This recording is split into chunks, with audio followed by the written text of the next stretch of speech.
Hello dear students, welcome back to my channel BEGC 134 reading the novel. आज हम novel वाला जो question paper है उसको हम सॉल्व करेंगे। ये पेपर आपका ट्यूसडे को होने वाला है। बहुत इंपॉर्टेंट पेपर है क्योंकि 100 मार्क्स का पेपर है आपका। अगर आज इसमें अच्छे से लिखोगे, आप लोग अच्छे मार्क्स लोगे तो आपकी जो एग्रीगेट है वो बहुत अच्छी चली जाएगी। टोटल आपके बहुत अच्छी परसेंटेज बन जाएगी। तो इसमें जो बेसिकली जो पेपर होगा ना, उसमें हम नॉवेल्स पढ़ेंगे। ठीक है, नॉवेल्स के बारे में ही बात करेंगे। जितनी भी नॉवेल्स हुई हैं इसमें इंडियन, ठीक है, और जो यूरोपियन है, हर तरह की यूरोपियन, अफ्रीकन, जितनी भी नॉवेल्स हैं ना, वो सब इसमें हम लोग बात करेंगे। और उन्हीं पे जो क्वेश्चंस पूछे गए हैं पिछले 4 से 5 साल तक जो क्वेश्चन रिपीट हुए हैं, मैं सिर्फ वही क्वेश्चंस लूँगी यहाँ पर और उन्हीं को डिस्कस करेंगे। और जो अभी तो तुम्हारा एग्ज़ाम होगा उसमें मैक्सिमम क्वेश्चंस आपको मिल जाएंगे वहाँ पर, और जब मिलेंगे तो मुझे बताना ज़रूर। ठीक है, तो जो सबसे पहला क्वेश्चन है जो हमेशा आता है वो आपको मिलेगा ही द अवेकनिंग पर। तो क्वेश्चन है आपका, analyse the awakening as a novel of realism. ठीक है, कि जो अवेकनिंग जो नॉवल है, ठीक है, ये इस नॉवल को, इसको एनालाइज करना है as a novel of realism. Realism क्या होता है? वास्तविकताएं, है ना, कि इसमें ऐसी क्या चीज़ें थी अवेकनिंग में, इस नॉवल में ऐसा क्या बताया गया था कि इसको नॉवल ऑफ रियलिज्म बोल दिया गया। ठीक है, तो कहने का मतलब ये है कि इसमें जो जो प्रैक्टिकल चीज़ें हुई हैं, ठीक है, वो सारी हमें बतानी है। तो इसको कर लेते हैं, इसको ट्राई। सबसे पहले तो आपको ना इसकी समरी बता देती हूँ मैं। समरी क्या है कि ये जो द अवेकनिंग है, इसके जो राइटर हैं, राइटर कौन है? इसके राइटर हैं केट चॉपिन। ठीक है, हर नॉवल का राइटर ज़रूर आपको पता होना चाहिए, केट चॉपिन है। और ये जो नॉवल है इसमें ये बताती है कि एक एडना है जो इनका मेन कैरेक्टर जो है एडना पॉन्टेलियर है, उसके बारे में ये एक उपन्यास है, एक नॉवल है। ठीक है, जो 19 सेंचुरी के अंत में, ठीक है, जब 19 सेंचुरी का जब एंड हो रहा था, 19वीं शताब्दी का जब अंत हो रहा था, तो उस टाइम में ये जो लेडी है ये एक माँ भी थी, एक वाइफ भी थी, और एक तरह से पर्सनली ना ये एक सेक्सुअलिटी को फील करती है, उन चीज़ों को। अपनी इसकी शादी हो जाती है, अपने शादी और जो सामाजिक अपेक्षाएं होती है ना, हर समाज को मतलब समाज जो है हर इंसान से कुछ ना कुछ अपेक्षा करता है। ठीक है, बट जो एडना है वो सामाजिक अपेक्षाओं से बहुत असंतुष्ट थी, सेटिस्फाई नहीं थी। और वो अपनी अवेकनिंग के लिए, आत्म खोज जिसको बोलते हैं ना, अपना अवेकनिंग हो जाना, खुद को जानना, उन चीज़ों को जानना चाहती है वो कि मैं खुद क्या हूँ। और वो साथ साथ जो उसकी जो सेक्सुअलिटी के की तरफ जो अट्रैक्ट होती है उसके बारे में वो जानना चाहती है। और उसके साथ साथ जो पारंपरिक एक वो जो पुरुष प्रधान समाज में जो चली आ रही चीज़ें की जो सेक्सुअलिटी है उसके बारे में जो वुमेन है वो बात नहीं कर सकती हैं, या फिर इसके बारे में वो अपनी इच्छाएं जाहिर नहीं कर सकती हैं, तो उन चीज़ों को वो चुनौती देती है। फिर इसमें लुसियाना में एक जो कहानी होती है जिसमें जो फीमेल्स हैं वो अपनी फ्रीडम और जो सामाजिक बंधन है, इसके साथ साथ जो पर्सनल अनसेटिस्फैक्शन जो होता है, मतलब हर आदमी कहीं ना कहीं हम लोग अनसेटिस्फाई रहते हैं ना, कि जॉब नहीं लगी या किसी चीज़ की कमी महसूस करते हैं। तो उन चीज़ों की खोज के लिए ना, कि वो क्या चीज़ें हैं जो हमें परेशान करती है, तो उन सारे के सारे जो सब्जेक्ट्स हैं एडना के, उनकी पड़ताल करती है वो, एनालाइज करती है। और लास्ट में जो एडना है वो जो समुद्र में या फिर सी में मतलब सुसाइड कर लेती है वो। तो ये सारी चीज़ें एडना के बारे में है कि किस तरह से उसकी लाइफ की शुरुआत होती है और फिर लाइफ कैसे कैसे उसको लेके जाती है। तो इसमें ये चीज़ें बतानी है, बेसिक सी ये बात है। अब हम बात करेंगे कि इस नॉवल को नॉवल ऑफ रियलिज्म क्यों बोला गया है। ठीक है, तो ये तो अभी तक जो था इंट्रो था। ठीक है, अब हम बात करेंगे इन रीजंस के बारे में। अच्छा, इसमें मैं थोड़ा सा और बता दूं आपको कि इसमें जो एक रोज़मर्रा की जो लाइफ होती है ना, उसमें जो आम इंसान है उसका जो संघर्ष है, ठीक है, उसका संघर्ष पर जो राइटर हैं उन्होंने ध्यान केंद्रित किया है कुछ उदाहरणों के साथ। ये कहानी जो है बहुत सारी चीज़ें जो है पेश करती है। विशेष रूप से जो ये जैसे मैंने बताया 19 सदी के में जो क्रियोल समाज था, जो क्रियोल सोसाइटी थी, उसने कुछ सीमाएं बना रखी थी, जो सामाजिक सीमाएं होती है ना, तो उन सीमाओं के अंदर रहकर जो एडना है वो अपनी आत्म खोज के लिए, आत्म खोज बोलो या फिर अपनी अवेकनिंग के लिए, खुद को जानने के लिए वो एक कह सकते हो कि एक यात्रा पर निकलती है। और इसमें जो वो पारंपरिक पत्नी भी है एक, और माँ है, इसके साथ साथ एक इंडिविजुअल के रूप में एक महिला में जो चेंजेस आते हैं, मतलब एक स्वतंत्र व्यक्ति के रूप में एक महिला के स्वभाव में या उसके जीवन में जो परिवर्तन आते हैं, उसका एक यथार्थवादी चित्रण यहाँ पर बताया गया है। रियलिज्म मीन्स यथार्थवादी चित्रण, ठीक है। और इसके साथ साथ सामाजिक जो अपेक्षाएं रही हैं उनसे मुक्त होने के लिए उसको एडना को किन किन चुनौतियों का सामना करना पड़ा, उस पर भी बात की गई है, ठीक है। अब हम बात करेंगे ये रियलिज्म के बारे में। इस पर हम लोग, मैं एक एक करके टॉपिक लिखूँगी, ठीक है। पहला पॉइंट हमारा बनेगा focus on ordinary characters and lives. इसका मतलब ये है कि जो राइटर हैं उन्होंने इस नावल में जो रियलिज्म की जो हम बातें कर रहे हैं ना, जो रियल एलिमेंट्स हैं इस नावल के, उसमें पहला जो हमारा पॉइंट बन रहा है उसमें सीधा सीधा ये बताया कि एक तो एडना है, ठीक है। एडना जो है ए member of upper middle class की लेडी है। उसके साथ साथ इसमें जो अदर कैरेक्टर्स हैं उनको रोज़मर्रा की लाइफ से जूझते हुए दिखाया गया है, जैसे मैरिजेस हो गई, ठीक है। हमारे समाज में यही तो होता है ना, मैरिज, फैमिली और बाकी जितने भी सोशल एक्सपेक्टेशंस, जो सामाजिक उम्मीदें होती हैं ना, अपेक्षाएं होती हैं, उनसे इन सबको जूझते हुए दिखाया गया है। और ये सारी चीज़ें ना कहीं रियल चीज़ें हैं, क्योंकि हर समाज में यही होता है। हर middle class, upper middle class हो या लोअर मिडिल क्लास हो, उनकी लाइफ में जो मेन चीज़ें होती हैं वो उन्हीं से ही जूझते रहते हैं। वो चाहे शादी है, फैमिली है, सोशल एक्सपेक्टेशंस हो गई, जॉब हो गई, ठीक है। समाज में अपना एक इमेज बनाने की जो एक इच्छा होती है, ठीक है। वो इच्छा तो क्या होती है, वो मतलब समाज ही इस तरह का एक माहौल बना देते हैं कि आदमी हर वक्त अपनी एक जगह ढूंढता रहता है समाज में, है ना। तो ये हमारा फर्स्ट पॉइंट हो गया, focus on ordinary characters and their lives, ठीक है। सेकंड पॉइंट बनेगा हमारा रियलिस्टिक पोर्ट्रे ऑफ रिलेशनशिप। इसमें क्या है, जो नॉवल है वो एक्सप्लोर करता है about the complexities of marriage, ठीक है। मैरिज हो गया, पर्टिकुलरली जो डिसइंटीग्रेशन था किसका, एडना और लियोन्स का, ठीक है। इनका जो रिलेशन था उसके बीच में क्या क्या जो गतिशीलता थी, जो इश्यूज़ थे, उसके बारे में बात की गई है यहाँ पर। और इसके साथ साथ जो डायनामिक्स ऑफ अदर रिलेशंस हैं विद इन कैरोल सोसाइटी, जो कैरोल सोसाइटी है उसमें जो रिलेशनशिप्स की जो बात की जा रही है, जो डायनामिक्स बताए गए हैं, उनके बारे में जो नॉवल है वो बताता है। साथ साथ आप ये भी कह सकते हैं कि उपन्यास जो है वो मैरिज के बारे में जितनी भी जटिलताएं होती हैं, जो इश्यूज़ होते हैं, खासकर जो एडना और लियोन्स की रिश्ता जो टूटता है, उनका जो विघटन होता है, ठीक है, टूटना जिसको बोलते हैं। इसके साथ साथ क्रियोल समाज में, क्रियोल सोसाइटी में जो अलग अलग डिफरेंट जो रिलेशंस हैं उनकी जो गतिशीलता है उसका एनालाइज करते हैं, ठीक है। थर्ड पॉइंट होगा हमारा, थर्ड पॉइंट हम लिखेंगे यहाँ पर depiction of social commentary. Social commentary का मतलब हो गया कि जो समाज में जो चीज़ें थी जिनके बारे में एडना बात करती थी, जिनसे वो खुश नहीं थी, अनसेटिस्फाई थी, उसके बारे में बात करते हैं।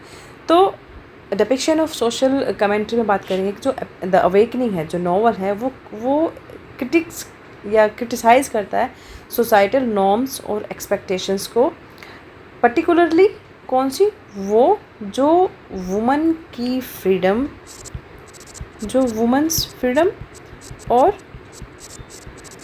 किसको, उसका जो रोल है।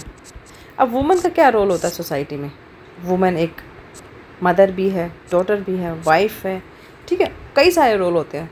लेकिन जो चैरल सोसाइटी है वो किस तरह से वुमेन की फ्रीडम को और उसका जो एक भूमिका है समाज के लिए, उसको किस तरह से रेस्ट्रिक्ट करती है, उसके बारे में यहाँ पर बात की गई है, क्रिटिक्स किया गया है एक्चुअली, उस चीज़ की आलोचना की गई है। जो सामाजिक नियम कानून बनाए गए हैं ना, उन चीज़ों के बारे में उनकी आलोचना की गई है। नेक्स्ट है एम्फेसिस ऑन साइकोलॉजिकल डेप्थ के बारे में। एडना जो है उसका अपना एक इंटरनल स्ट्रगल चलता रहता है, वो इमोशनल जर्नी को किस तरह से फेस कर रही होती है उस अपनी लाइफ में। जो जर्नी है उसकी इमोशनल जर्नी जो है उसको पोर्ट्रे किया गया है। उसके साथ साथ जो साइकोलॉजिकल जो रियलिज्म है, यहाँ पर इसकी भी बात करनी पड़ेगी, साइकोलॉजिकल रियलिज्म की भी बात करेंगे यहाँ पर, वो है उसकी बात की गई है। इसलिए कि that this thing is showing her evolving sense of self और हर डिससेटिस्फैक्शन विद हर लाइफ। मतलब जो साइकोलॉजिकल वो जिस चीज़ से जूझ रही होती है, जो स्ट्रगल कर रही होती है एडना, उसका जो इंटरनल स्ट्रगल है, एक इमोशनली भी वो अपने आप को वीक फील कर रही होती है। फिर इसके साथ साथ जो नॉर्म्स और एक्सपेक्टेशंस होते हैं वो झेल ही रही होती है, बट जो इमोशनल जर्नी है उसको किस तरह से पोर्ट्रे किया गया है विद साइकोलॉजिकल रियलिज्म के बारे में, जो ये दर्शाता है कि जो एडना का जो डिससेटिस्फैक्शन है अबाउट हर और हर सेंस ऑफ लाइफ के बारे में। ठीक है, साइकोलॉजिकल मेनली तो इसमें यही बताना है आपको कि वो जो एक टाइम से गुजर रही होती है, जो साइकोलॉजिकल एक टेन्योर होता है उसके लाइफ में, इमोशनल स्ट्रगल जो होता है खुद के साथ भी, और जहाँ कहीं ना कहीं सोसाइटी भी उसको इफ़ेक्ट कर रही होती है, वो चीज़ आपको यहाँ पे बतानी है। Then after that detailed setting के बारे में बताएंगे। डिटेल्ड सेटिंग क्या होती है? जो चॉपिन है, चॉपिन कौन है? Writer. Chopin uses different description of the Louisiana settings. उसमें क्या क्या इंक्लूड करते हैं वो, जैसे चेरोल हैं, चेरोल लिख लेते हैं इसको। हाँ, कम्युनिटी जो है ना वो उसके कस्टम्स,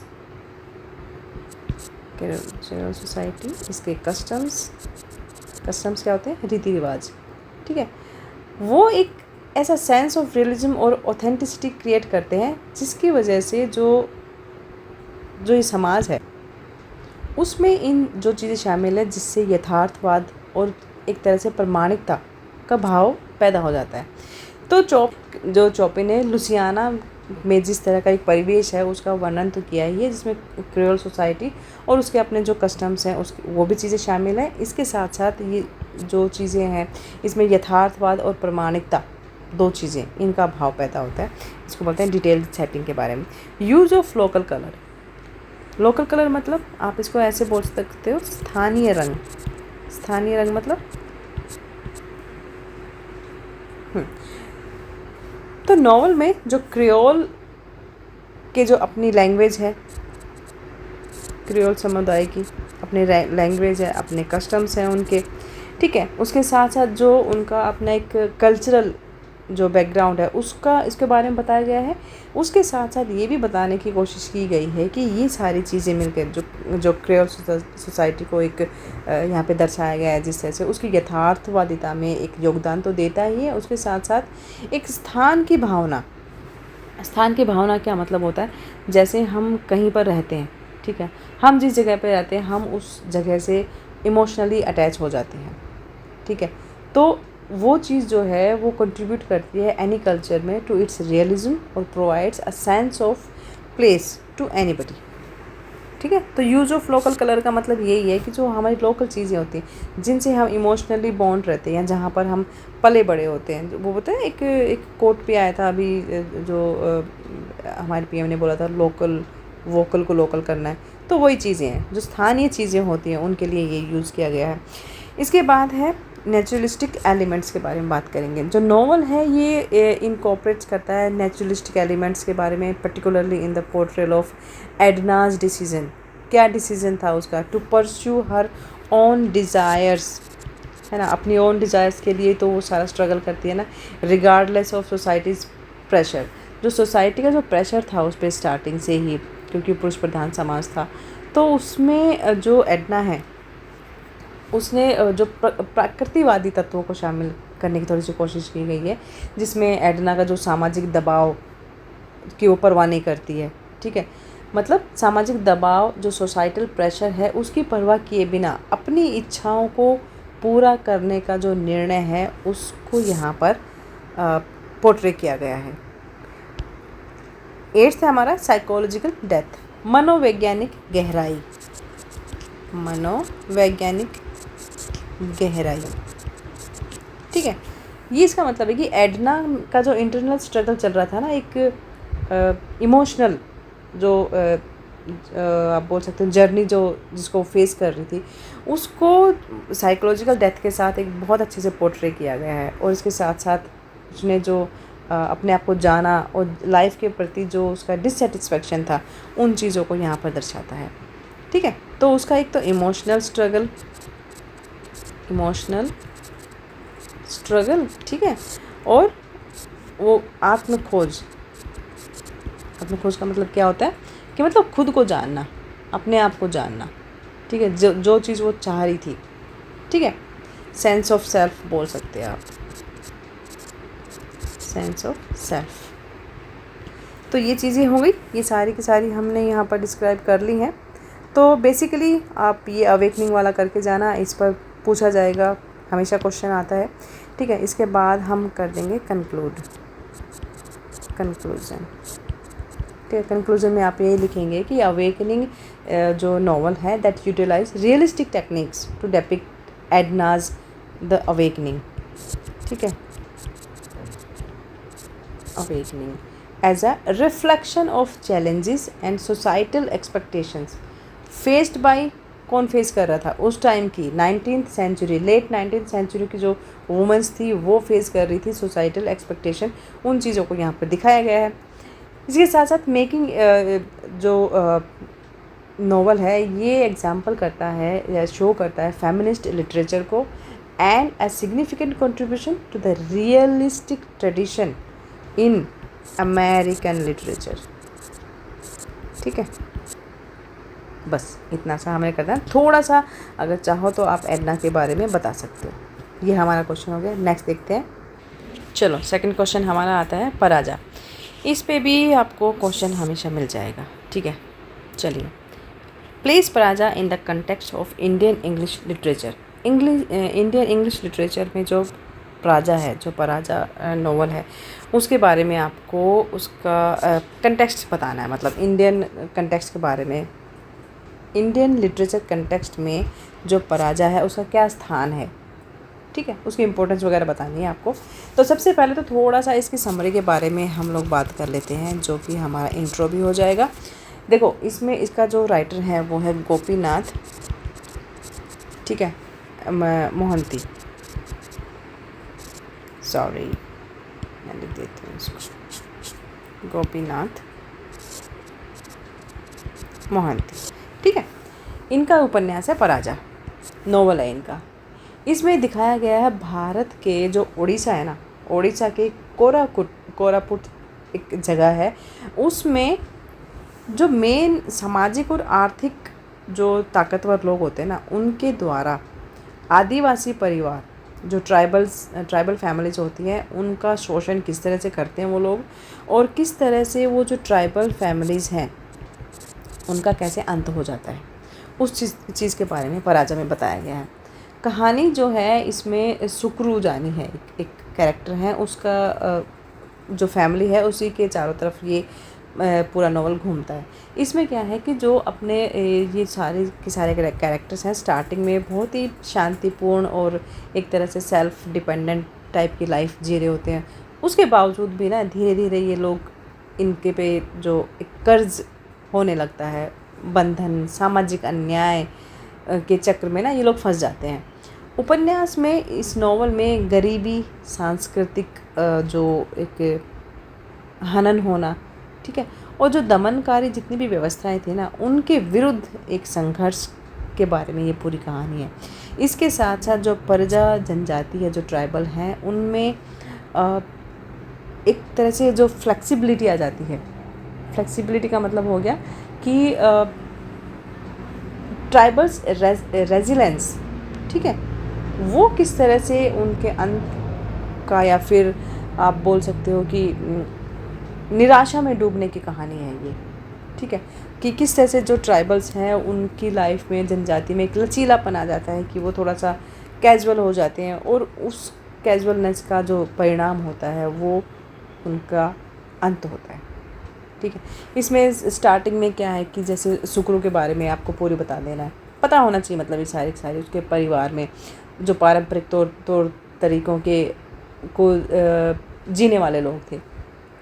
ठीक है, फिर शोषण किस तरह से स्टार्ट होता है, उसके बाद उनके ऊपर किस किस तरह से कर्ज आने लगता है, फिर संस्कृति जो सांस्कृतिक चीज़ें होती हैं, जो शैली होती है उनकी, वो किस तरह से उनका अतिक्रमण होने लगता है, और फिर दुखद अंत उनके लाइफ का, परिवार में जो उनके लाइफ में जो हिंसा होने लगती है, क्योंकि एक टाइम आता है जब सब डिससेटिस्फाई हो जाते हैं और हेल्पलेस फील करने लगते हैं, और जो साहूकार की हत्या कर देते हैं इसी चक्कर में। तो उपन्यास के अंत में जो फैमिली है वो अपने कार्यों के परिणाम का सामना करते हैं, कि जो सोसाइटल चीज़ों को झेलते हुए वो जिस तरह से जो काम करते हैं अपने आप को सेव करने के लिए भी, जीवन यापन करने के लिए भी, और उसके साथ साथ समाज का सामना भी कर रहे होते हैं। तो इसी दौरान, इसी प्रोसेस में जो जो उनसे गलत काम हो जाते हैं, उन्हीं का परिणाम जो है उनको लास्ट में भुगतना पड़ता है। और वो कैसे होता है, जो बड़े बड़े अधिकारी होते हैं उनके समक्ष वो आत्मसमर्पण कर देते हैं। और इसके साथ साथ जो मेन जो इसमें चीज़ दिखाई गई है वो हिंसा या फिर क्या बोलते हैं वो, निराशा। ठीक है, हिंसा हो गई, निराशा हो गई, इस चीज़ को उजागर करते हैं, वायलेंस को और हेल्पलेसनेस को। ठीक है, तो हम बात करेंगे सबसे पहले कि पराजा के बारे में। तो ये हमारा थोड़ा सा इंट्रोडक्शन में थोड़ी सी समरी लिख देना है इसमें, और कुछ नहीं करना है। फिर अभी एक एक पॉइंट लेते हैं। Key aspects of Paraja's place in Indian English literature. ठीक है, ये हमारा टॉपिक हो जाएगा। तो इसमें फर्स्ट टॉपिक बनेगा हमारा सोशल रियलिज्म। सोशल रियलिज्म की क्या मतलब हुआ कि जो सामाजिक यथार्थवाद की बात करेंगे हम यहाँ पर। तो सोशल रियलिज्म में आपको बताना है कि पराजा जो है वो एग्जाम्पलाइज करता है द सोशल रियलिटीज़ को, ट्रेडिशन को। ठीक है, वो tradition which gained prominence in Indian English literature in the pre और post independence period. Also this novel depicts the harsh realities of क्या, ग्रामीण जीवन की जो मुसीबतें थी, जो कठोर वास्तविकताएं थी। ठीक है, गरीबों का जो शोषण था, और जो सामाजिक एक उतार चढ़ाव था या सामाजिक जो भेदभाव था, उसके बारे में बताती है। तो this novel depicts the harsh realities of rural life. ठीक है, और the exploitation of the poors and the oppressive nature of the social hierarchy. ठीक है, इतना सा आपको बताना है। बी सेकेंड पॉइंट हम लिखेंगे ट्राइबल रिप्रेजेंटेशन। ट्राइबल्स, आदिवासियों का प्रतिनिधित्व, इसके बारे में हम बात करेंगे। तो जो नॉवल है that offers a rare and nuanced representation of tribal life. उनकी ट्राइबल लाइफ हो गया, उनका अपना कल्चर हो गया, एंड ट्रेडिशंस। ठीक है, ट्रेडिशन की बात करता है, which was not widely explored in Indian English literature at the time. कि उस टाइम इंडियन इंग्लिश लिटरेचर में ये इतना बड़े लेवल पर जो है एक्सप्लोर नहीं किया गया था। And the documents that the cultural history and heritage of the Paraja tribe, इसके साथ साथ including their myths, legends and socio cultural जो प्रैक्टिसेस होती थी उसके बारे में बात की गई है। मतलब जो ट्राइबल रिप्रेजेंटेशन है, जो जनजातीय प्रतिनिधित्व है, उसमें आदिवासी जीवन, उनकी संस्कृति, उनकी परंपराओं का एक सूक्ष्म जो है वो थोड़ा सा डिपिक्शन किया गया है। उस टाइम क्या था, जो भारतीय अंग्रेजी साहित्य था ना, उसमें इतने बड़े रूप में तो इसको वाइडली तो प्रेजेंट नहीं किया गया था, बट इसमें जो पराजा ट्राइबल्स जो हैं उनका जो सांस्कृतिक हिस्ट्री हो गई, उनकी जो कल्चरल हिस्ट्री हो गई, विरासत हो गई, ट्रेडिशन, ठीक है, उनके बारे में बताया गया, जिससे उनमें जो उनके जो मिथ भी थे ना, मिथ हो गए या फिर जो सामाजिक सांस्कृतिक जो प्रथाएं होती थी वो सारी चीज़ें इसमें शामिल हैं।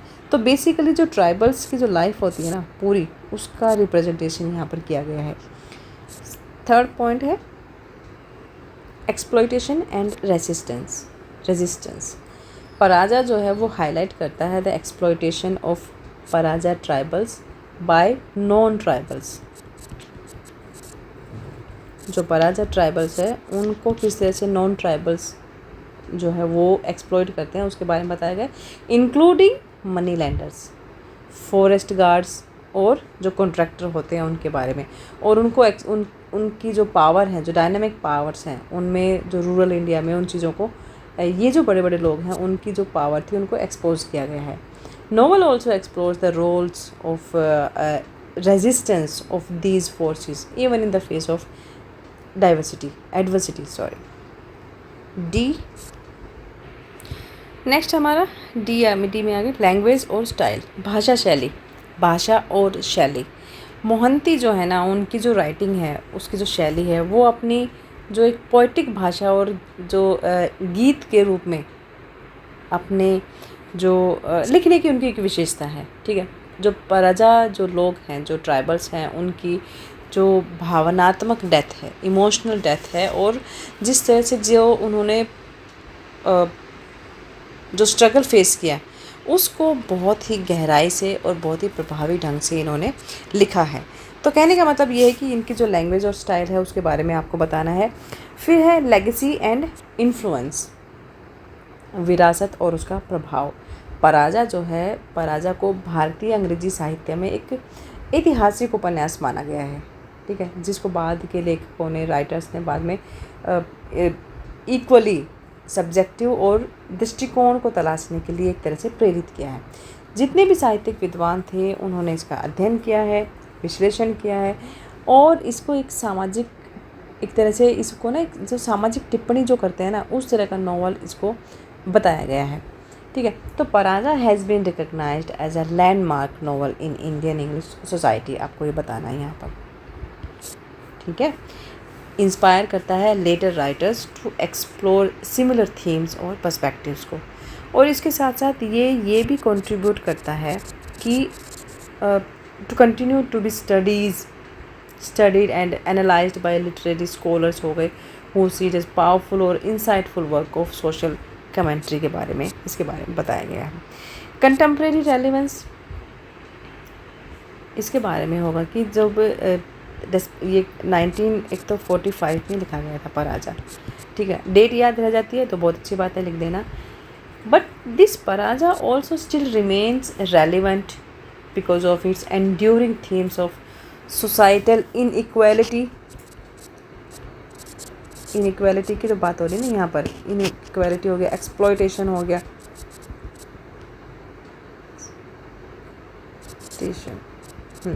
एक्सप्लॉयटेशन हो गया, और स्ट्रगल किस बात का? स्ट्रगल फॉर सर्वाइव, यही बातें हो रही ना। वो रेजोनेट करती है इन सारी चीज़ों को with the contemporary Indian society. ठीक है, कंटेम्प्रेरी रेलिवेंट हो गया कि कंटेम्प्रेरी जो इंडियन सोसाइटी में जो उस टाइम जो चीज़ें होती थी समाज में लोगों के साथ, उसका रेलिवेंस आपको देना है। ट्रांसलेशन एंड एडेप्टेशन, जो नॉवल है इसकी जो ट्रांसलेशन है into English has been a subjective और discussion.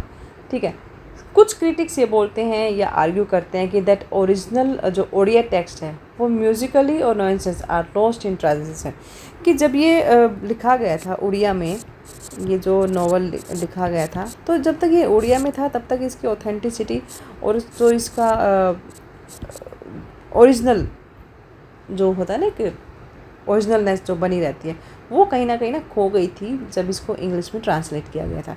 However the English translation also allowed a wider audience to appreciate Mohanty's work and its profound message।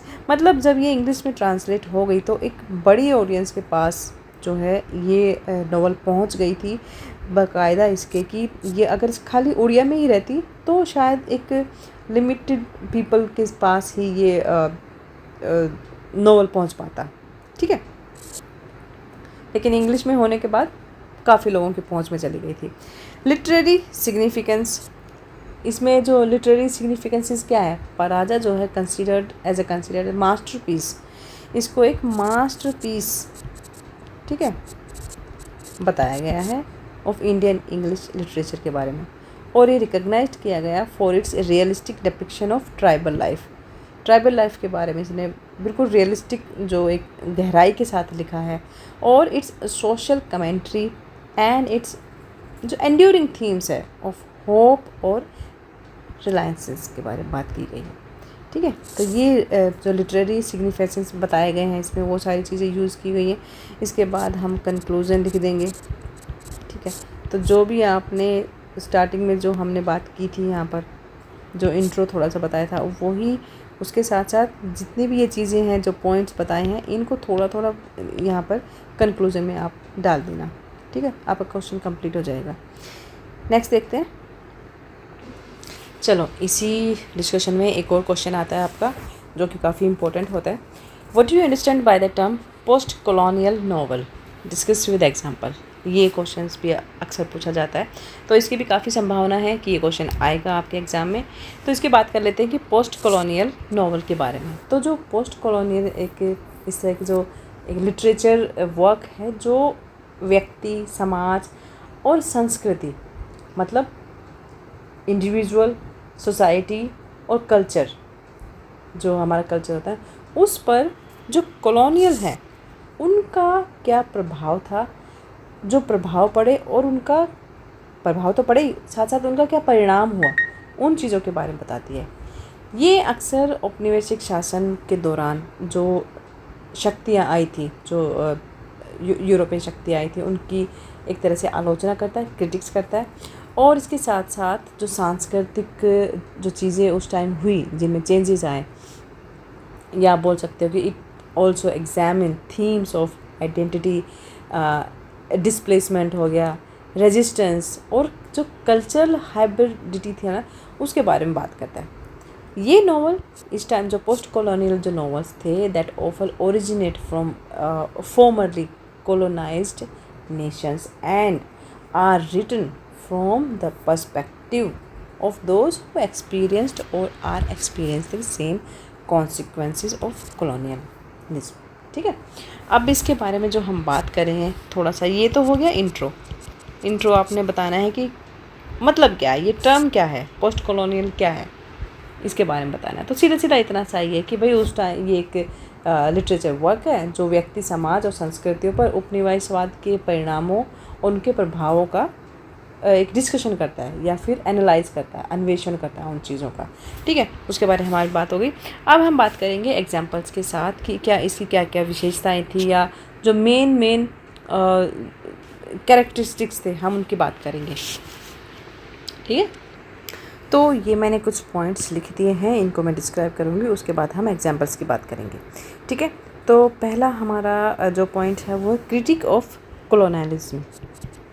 ठीक है, तो इसके बारे में आप लिखेंगे कि जो पोस्ट कॉलोनियल नॉवेल्स हैं वो they often challenge the dominant narrative, ठीक है, एंड रिप्रेजेंटेशन ऑफ कॉलोनियलिज्म। इसके साथ साथ दे एक्सपोजिंग इट्स एक्सप्लॉयटेशन नेचर और हार्मफुल इफ़ेक्ट्स के बारे में हम बात करेंगे। तो जो इनकी जो कॉलोनियलिज्म की जो बात करी जा रही है, इसकी जो आलोचना करनी है उसमें यही बताना है कि जो पोस्ट कॉलोनियल नॉवेल्स थे उन्होंने चैलेंज किया था उस नैरेटिव को, उस डोमिनेंट नैरेटिव को, और उस रिप्रेजेंटेशन को या प्रस्तुतिकरण को चुनौती दी थी जो किनकी इन लोगों की शोषणकारी एक नेचर और जो उनके प्रभावों को एक्सप्लॉइट करता है या फिर डिस्क्राइब करता है। एक्सप्लोरेशन ऑफ आइडेंटिटी, पहचान की खोज, ये जो उपनिवेशवाद के संदर्भ में जो एक पहचान निर्माण की जो जटिलताएं थी, जो संघर्ष था, उस पर एक तो गहराई से विचार करते हैं। ठीक है, इसके साथ साथ इसमें नस्ल हो गया, जाति हो गया, जातीयता और सांस्कृतिक एक संकीर्णता है ना, उसके वो मुद्दे भी इसमें शामिल है। मतलब ये है कि ये जो है, जो क्रिटिक्स हैं या फिर जो पोस्ट कॉलोनियल नॉवेल्स हैं, they dwell in the complexities of identity formation in the context of colonialism, including the issue of race, ethnicity और कल्चरल हाइब्रिडिटी। ये इसकी बात करेंगे हम। थर्ड है हमारा theme of displacement and migration. Many post colonial novels जो हैं वो एड्रेस करते हैं the experiences of displacement, migration और डिसपोरा, ठीक है, कॉज्ड बाय कॉलोनियल रूल्स और इट्स लास्टिंग इम्पैक्ट, जो इसके गहरे प्रभाव थे उन चीज़ों के बारे में ये डिस्क्राइब करता है। रिक्लेमिंग हिस्ट्री एंड नैरेटिव्स, ये जो नॉवेल्स हैं they often seek to reclaim marginalised histories जो होती हैं उनको, और they also challenge the dominant colonial historical narratives की बात करते हैं, ठीक है। फोकस ऑन कल्चरल हाइब्रिडिटी के बारे में। ये जो पोस्ट कॉलोनियल नॉवेल्स हैं ना, they often explore the blending of cultures and emergence, culture और एमर्जेंस, ठीक है, of new culture form in the aftermath of colonialism. मतलब अगर हम बात करें कि सांस्कृतिक जो संकीर्णता थी उस पर ध्यान फोकस की बात हो रही है यहाँ पर, तो ये जो हाशिए पर पड़े हुए जो इतिहास था ना उनको दोबारा से रिवाइव करने का, और जो मेन औपनिवेशिक जो ऐतिहासिक चीज़ें थी, जो व्याख्यान थे, उनको चुनौती देने का प्रयास करते हैं, ठीक है। इसके बाद एग्जांपल्स ले लेते हैं, क्या क्या एग्जांपल थे पोस्ट कॉलोनियल नॉवेल्स के बारे में। तो एग्जांपल्स की जहाँ तक बात करनी है तो उसमें आप एग्जांपल्स दे सकते हैं। द थिंग्स फॉल अपार्ट जो चिनुआ अचेबे ने लिखा था, midnight children Salman Rushdie, wide Sargasso, Jean Rhys और a bend in the river V S. Naipaul, इनके बारे में आप थोड़ा थोड़ा लिख देना, ठीक है। ये हमारे एग्जांपल्स हो जाएंगे और इसी के साथ हमारा ये क्वेश्चंस कंप्लीट हो गया। चलिए